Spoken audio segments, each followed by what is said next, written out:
8 things about 2018 Honda Accord Sport that you need to know. The 10th generation Honda Accord is almost here with new looks and plenty of fresh tech, along with a revamped powertrain lineup.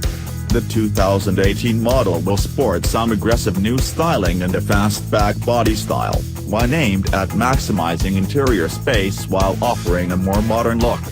The Accord has a lot to live up to, and competitors still ready to try to steal its lunch.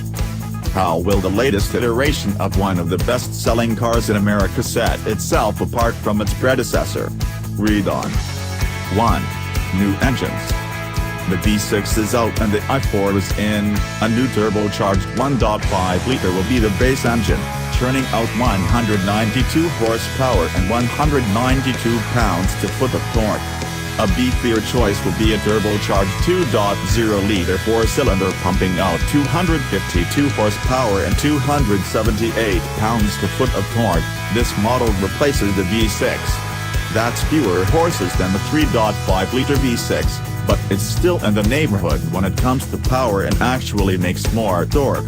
The demise of the V6 was inevitable. Inline 4s are now cranking out comparable figures with the help of turbochargers, so a drop in displacement for the base engine is not a surprise. 2. Transmissions.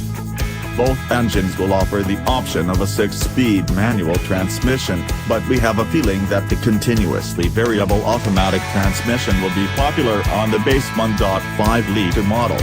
The 2.0-liter engine, meanwhile, will have the option of a new 10-speed conventional automatic. That's right, 10-speed is the new 9-speed. 3. Size. The 2018 Accord will have a wider stance and a longer wheelbase, stretched by 2.1 inches, but the car's overall length will shrink a bit, as will its height.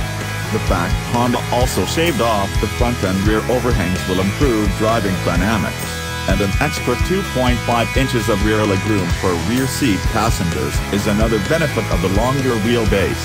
This should help the Accord feel better planned and on the pavement, reducing nosedive during braking and smoothing out the highway ride quality.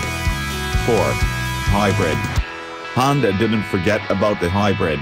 The new generation will pair the 2.0-liter Atkinson cycle engine with 2 electric motors.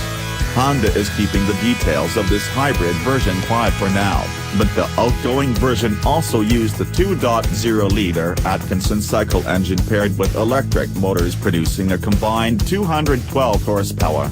The new hybrid will have MPG figures of 49/47/48 city/highway/combined to beat. It should be able to do better, and Honda says it's been able to hide the battery underneath the rear seats this time around so it won't eat up trunk space. 5. Driver assist systems galore. There will be no shortage of electronic driving aids. It will offer road departure mitigation, adaptive cruise control, collision mitigation braking system, lane departure warning, a driver awareness monitor and blind spot monitoring with cross-traffic alert. We're most interested to test out collision mitigation braking as this type of system, depending on automaker, has been rather, pardon the pun, hit or miss. We'll define a miss as overreacting to rows of cars parked on the side of the road, as well as delayed reactions to actual cars blocking the road while waiting to make a turn. These systems have been getting smarter, and Honda's current version, offered in other models, is one of the better ones. 6. A new look for the 10th generation model. The Accord has long sought to please just about every demographic, ending up less than memorable on most occasions, but Honda has taken a new direction for the 2018 model with something close to a fastback body style. This buys some extra room for rear seat passengers. The greenhouse is more generous, but the trunk opening will be on the maddest side, avoiding the 3-box formula of its predecessors. The fact the new Accord won't be a hatchback sedan is a missed opportunity, as this layout could have given it some impressive cargo space, but there are other Hondas for hauling cargo. When it comes to the front fascia, the 2018 model will have a large black-out center grille section, not unlike the current Dodge Charger, flanked by swept headlights.